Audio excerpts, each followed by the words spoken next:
Fantastic. All right, so I did sort of a running theme. I bit off a little bit more than I could chew. I tried to make a video game, and I kind of got one. I found I'm really not good at pixel art, but I would like to see if we can. I'd like to show. I'd made this. Whoa. I know, and I definitely made this. This is not a trademark. I made that.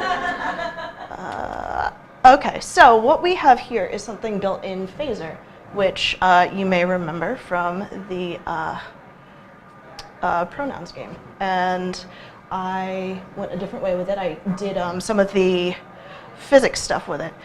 This is very rudimentary. Here, let me. But what I did was when you collide with the colored notes, it explodes them. Oh, that's not supposed to be what happens. Oh, wait. No, I know why it's happening. Because I understand why this is happening. So what I did... All right, so here's what's going on.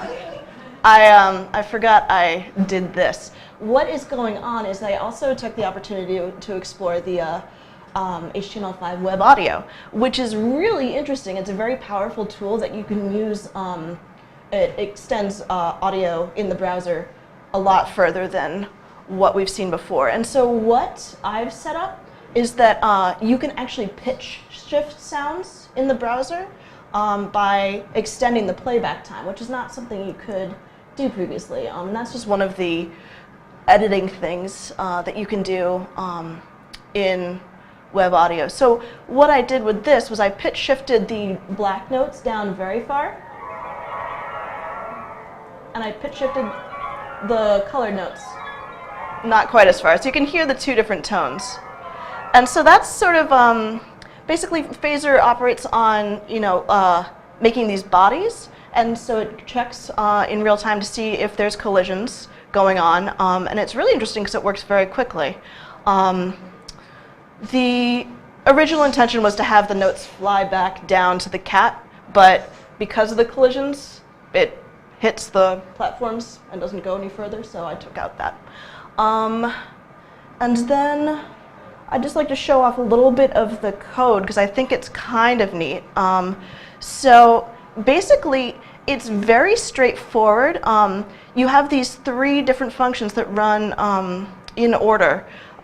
You start with the preload, and it loads all the assets that you have.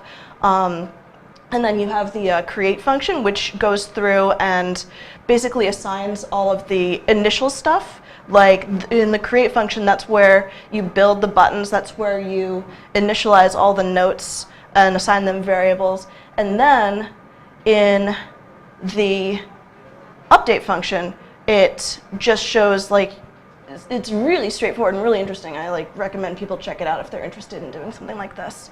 But it checks to see, for example, which key is pressed, but the way it's set up is that you just do create cursor keys, and that automatically maps up, down, left, right to certain things, and then you can just check if cursor.down is down and the body is touching is down, then you can just change the velocity and the direction it goes. You can do cool stuff like see how it bounces a bit, you can do all sorts of neat physics stuff with it, and it's just something I think is worth exploring. It's something that I wish I was a little more adept in, and the web audio I'm going to explore a little bit more in my tech talk in about a year. All right.